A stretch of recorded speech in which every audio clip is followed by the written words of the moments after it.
Сәлеметсіздер ме? Қайырлы күн. Менің есімім Алия. Және де бұл менің каналым Кроше бай Алия. Каналыма бірінші рет кіріп тұрсаңыздар, мені қолдап, лайк басып тіркеліп кеттіңіздер. Бұл Кроше бай Алия каналында мен сіздерге өздерімнің тоқылған бұйымдарымды көрсетемін. Оның ішінде ойыншықтар, аксессуарлар, киімдер және де сол тоқылған бұйымдарға мастер-класс түсіремін. Егер сіздерге бұндай тема қызық болса, тіркеліп қойыңыздар. Ал қазір мен сіздерге соңғы аптада не тоқығанымды көрсеткім келіп отыр. Мен өкінішке орай соңғы 2 аптада мынандай ұзақ полноценный видео түсіруге уақытым болмады, бірақ шортс салып отырдым. Ал қазір толық видео түсіріп сіздерге тоқыған бұйымдарымды көрсеткім келіп отыр. Біріншісі ол міне мынандай үлкен қонжық. Глиттерный полусфера көздерімен және де велюровый на безопасном креплении жүрек тәріздес мұрын. Бірақ бұл мұрын мен артындағы заклепкасын қатты қыстырып қойған секілдім, қатты кіріп кеткендей. Бірақ довольно-таки әдемі көрінеді. Міне осындай қонжық. Бұл біріншісі. Сосын мынандай қонжық тоқыдым. Қазір көрсететін ойыншықтардың арасында плюшевый. Осы аптада мен тек плюшевый ойыншықтарды, плюшевый жіптерді араластырып тоқыдым. Оған себеп менде мынандай плюшевый жіптерден көп астатық қалып жатқанын байқадым. Әртүрлі түстерден соларды комбинировать етіп бір нәрселер тоқығым келді. Это, конечно, плюшевый жіп болғандықтан бірінші ойға ойыншықтар келеді.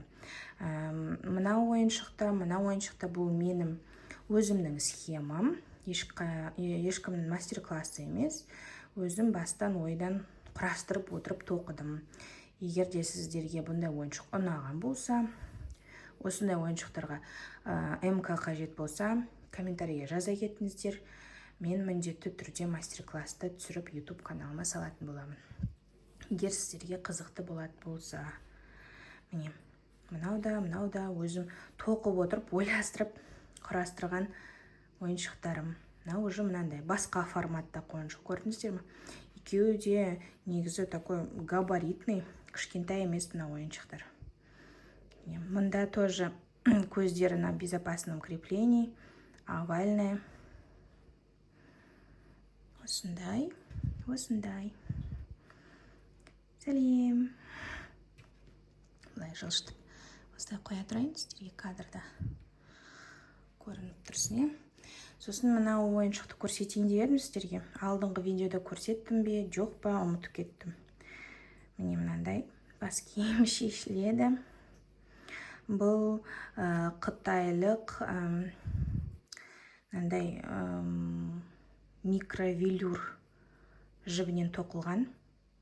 Мен, по-моему, бұл жіпті Темудан заказ бердім. Біраздан бері жатқан. Бірдеңелер жабысып қалған.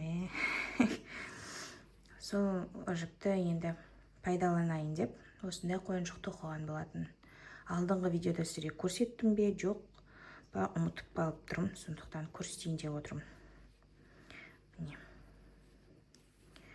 Осындай шапкасы бар. Осындай мимимишный қонжық. Кофточкасы бар. Кофточкасы, кстати, тоже шешіледі. Осындай. 3 қонжық. Сосын жаңа айта кеткенімдей менде плюшевый астатық жіптер қалып отырғаннан кейін мен құрастырып мынандай попугайчик құстарды тоқып шықтым. Бұл брелоктар ғой.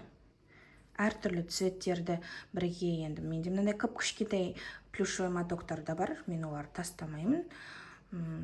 Содан кейін біраз жиналған кезде осындай нәрселерді құрастырамын. Міне. Осындай брелоктарды тоқыдым. Сүп-сүйкімді шықты ғой.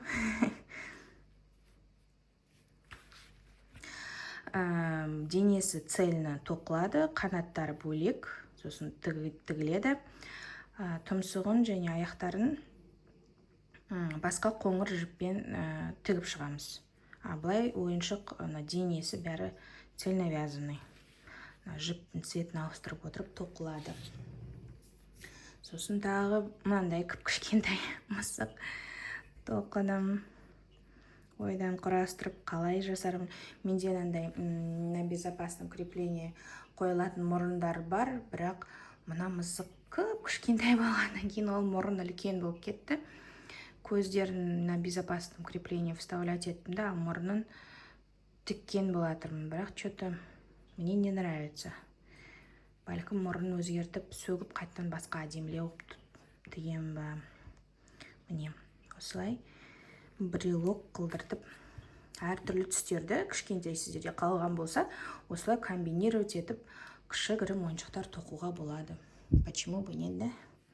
Және міне мынау менің киітім. Мынандай голубой, ашық түстер қалса, мен міндетті түрде осындай киіттер тоқып тастаймын. Бұл киітке менде мастер-класс бар каналда. Кіріп тоқсаңыздар болады, оп-оңай. Мынандай паучок қоңыр қалған түстен тоқыдым. Да, қызыл глиттерный көздер, артында просто қара көз. Паучок. И және де міне сары түс қалса осындай хит бүкіл тоқымашылар тоқитын брелоктары. Және де менде мынандай жіп бар, бұл өте пушистый, шерстяной жіп, бірақ мен одан мынандай медуза тоқыдым. Үстінен андай неше түрлі түсті менде бисерлер бар. Әрқайсысын осылай әртүрлі түсте тігіп шықтым. Осындай брелок. Міне, түрлі түсті қалдық плюшевый жіптерден осылай тоқып жүрмін. Алдағы уақытта да менде егер плюшевый жіптер қалып жатқан жіптерден мен осындай ойыншықтарды, кішігірім брелоктарды тоқитын боламын. Сіздерге мынандай оп-оңай шашуға, осындай кішігірім брелокқа мастер-класстар керек болса, жаза кетіңіздер. Тоқылу оп-оңай. Сіздерге мастер-класс түсіріп беремін. И тем более әртүрлі түсті комбинировать етіп тоқи беруге болады. Күшті емес пе? Қазір енді бұл брелоктарды алып тастап, сіздерге тақияларымды көрсетіп кетейін. Тақияларды мен неде шортста видео салып шортс салған болатынмын. Бірақ егер сіздер шортсты көрмеген болсаңыздар, міне. Бұл тақияларға да менде каналда мастер-класс бар. Кіріп тоқысаңыздар болады. Формасын былайынша бүйтіп қойғанда ұстап тұрады. Міне. Бұл итальянский хлопок с микропаетками. Және ол хлопокқа мен, по-моему, газал или ярнар джинс жібін қосып тоқыдым. Чтоб мынандай тығыздау болу үшін. Негізі мынау итальянский хлопок өте жұқа жіп, сондықтан басқа қоспа жіпті қосып екі жіппен тоқыған болатынмын. Мынандай аксессуарлармен, қазақи өрнектермен сәндеп осылай тоқыдым. Бұл бірінші тақия. Бұл тақиялардың фото-видеосын сіздерге тағда осы видеода да қосып қойға тұрсам, көрсетуге мен қыздарыма кигізіп фото-видео жасаған болатын осы тақиялармен. Бұл бірінші тақия. Екінші тақия міне бұл чисто өзі сол итальянский хлопокпен тоқылған, қасына ешқандай хлопковый, полухлопковый жіпті қосқан жоқпын. Сондықтан да бұл тақия өте мынандай жұмсақ, формасын ұстап тұрмайды. Бірақ бұл тақияны басқа киген кезде өте әдемі тұрады, жарасымды болып тұрады. Сіздерге фотосын, видеосын мен жаққа вставлять етуге тұрсам, көрсетуге. Или видеоның соңында сіздерге кішігірім фотоларын, видеоларын қойып көрсетуге тұрсамын. Міне осындай тақия. Негізінде әп-әдемі, или былайынан шетке қаратып етіп көрсетейін. И мен мұнда осы жерге қойып қойға тұрсам фотосын. Міне осындай тақия, өте әдемі, жұмсақ, былайынан қарағанда жұмсақ, формасын қатты ұстамайды, бірақ басқа киген кезде әп-әдемі болып тұрады. Мынау пайеткалары әдемі жылтырап тұрады. Итальянский хлопок с микропайетками в 3 сложения. 3 сложениемен тоқылған бұл тақиялар. Бұл тақияда да міне мынандай қазақи өрнектер бар. Өте әдемі көрінеді. Және де мен сіздерге алдында мастер-класста қызыл тақияны тоқып көрсетіп едім ғой, сонда қызыл тақияны, бірақ уже кәдімгі полноценный размерінде міне тоқыдым. Дәл сол жіп, бұл молочный хлопок жібі, қалың. Бұған мен 2 жіп емес, осыны 2 жағынан бір-біреуден ғана жібердім. Мынандай қазақи өрнектерді тақтым. Және ортасына міне мынандай өрнек тақтым.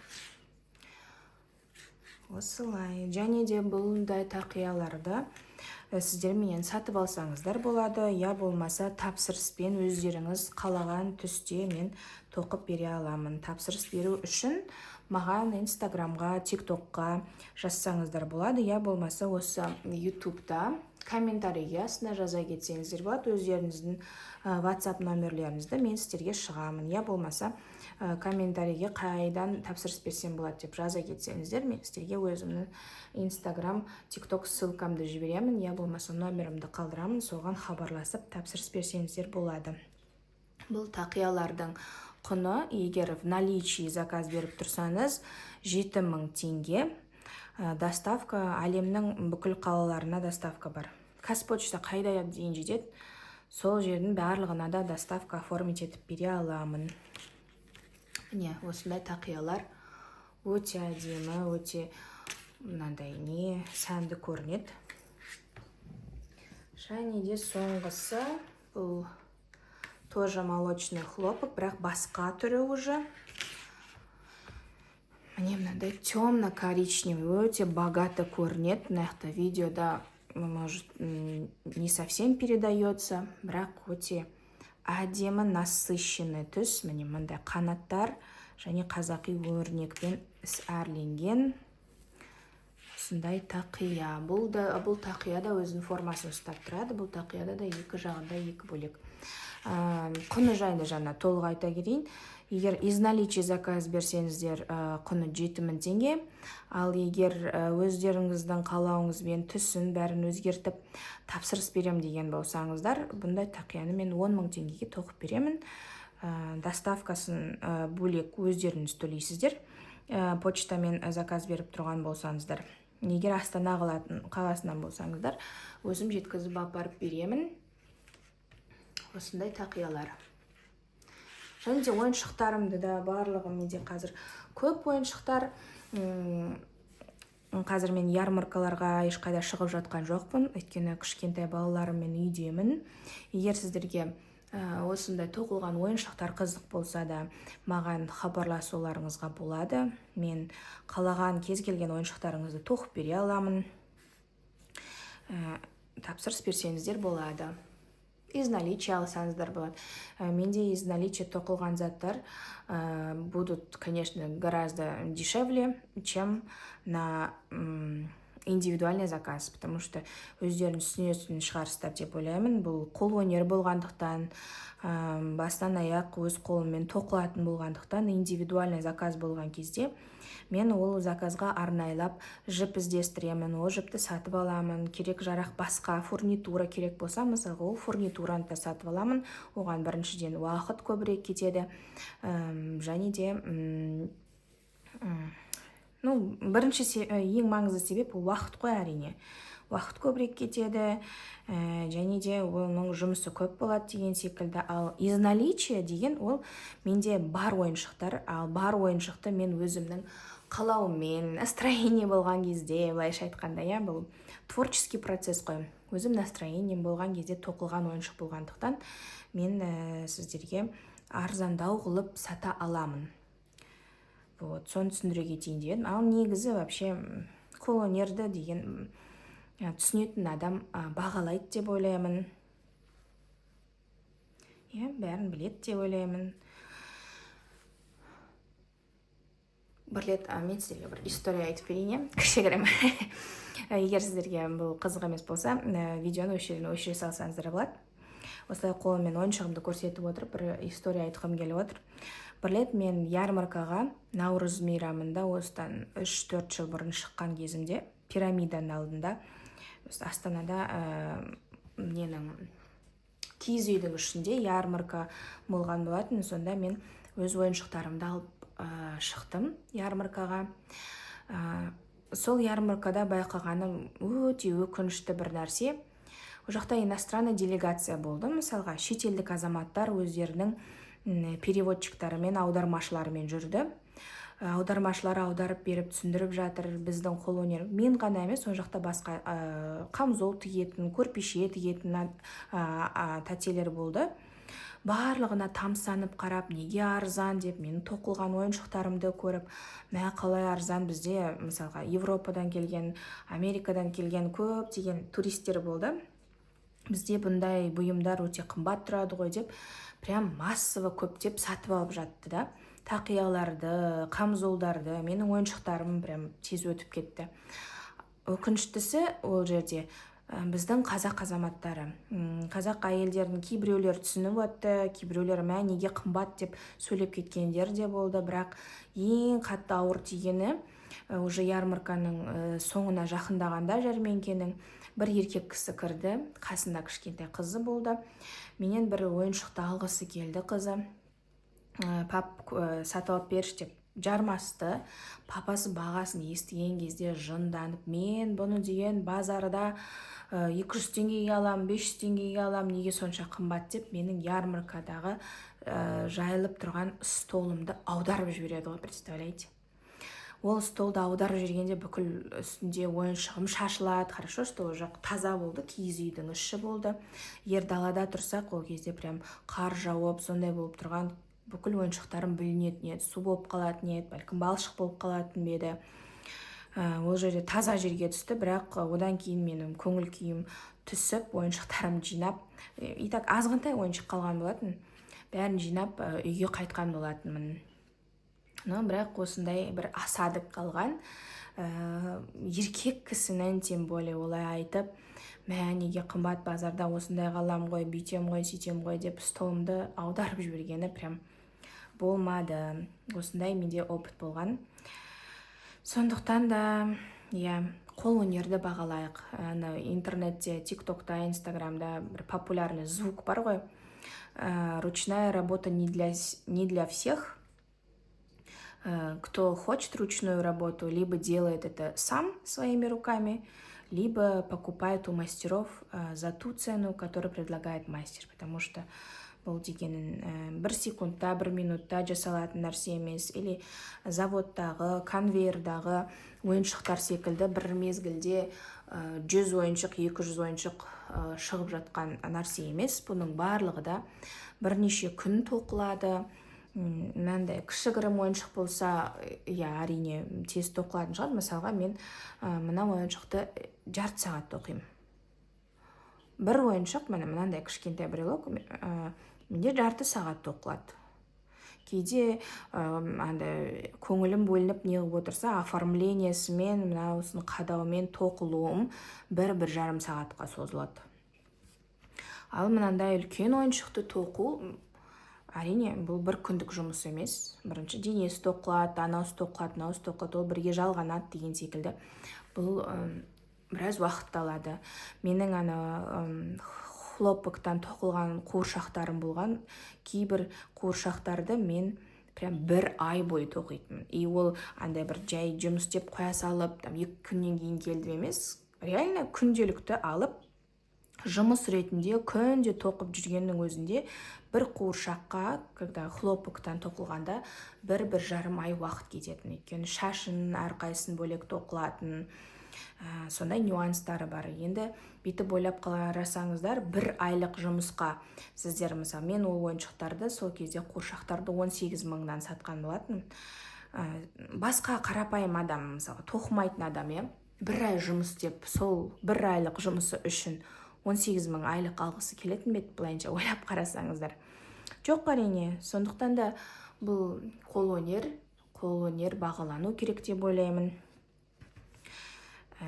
Қолөнерге қызығатын адам түсінеді, біледі, және де айтылған бағаға алады деп ойлаймын. Соны айтқым келген сіздерге. Бірақ менде из наличия ойыншықтардың барлығы да скидкамен, сондықтан хабарлассаңыздар болады, жазсаңыздар болады, барлықтарыңызға жауап беремін. Ал тақиялардың бағасын айта кеттім, ол из наличия 7000 теңге, на заказ 10.000 теңге. Бүкіл оформлениясымен, барлығымен.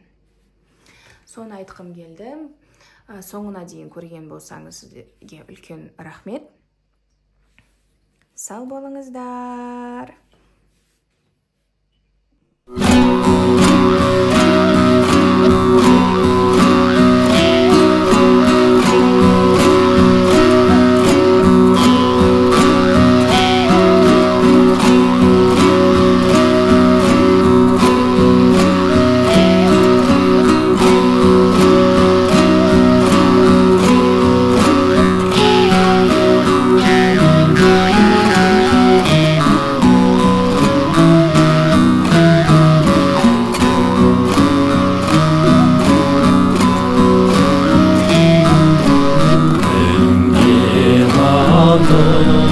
Bastım